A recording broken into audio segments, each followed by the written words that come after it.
Let's see this question.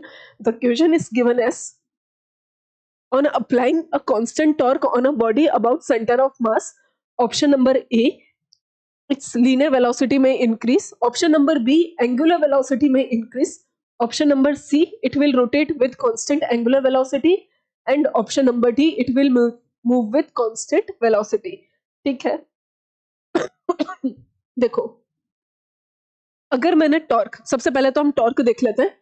Torque हमारे पास क्या होता है? Torque is given by, torque is equal to r cross F, या फिर हम टॉर्क को ये भी बोलते हैं torque is equal to I alpha, जहां पे आई क्या होता है? Moment of inertia, and alpha हमारे पास क्या होता है? Angular acceleration.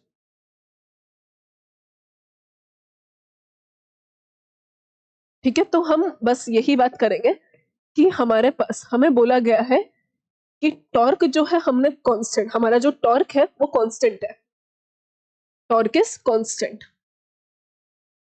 टॉर्क हमारे पास क्या गिवन है कि अगर हमने किसी ऑब्जेक्ट पे कांस्टेंट टॉर्क लगाया, दैट मींस कि torque is equal to I alpha is also constant. ये भी कांस्टेंट होना चाहिए. मोमेंट ऑफ इनर्शिया तो वैसे भी किसी बॉडी का हमारे पास कांस्टेंट ही होता है, तो इसका मतलब क्या हो गया? Alpha is also constant. अगर मैं एंगुलर एक्सीलरेशन की बात करूं, अल्फा क्या है हमारे पास? एंगुलर एक्सीलरेशन है, तो हमारा एंगुलर एक्सीलरेशन भी कांस्टेंट आ गया. अल्फा को हम क्या बोलते हैं? D omega by D T.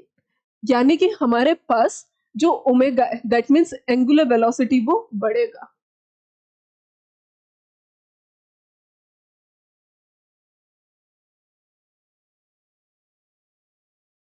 ठीक है, तो हमारे पास जिस रेट से एंगुलर वेलोसिटी बढ़ रही है वो कांस्टेंट है.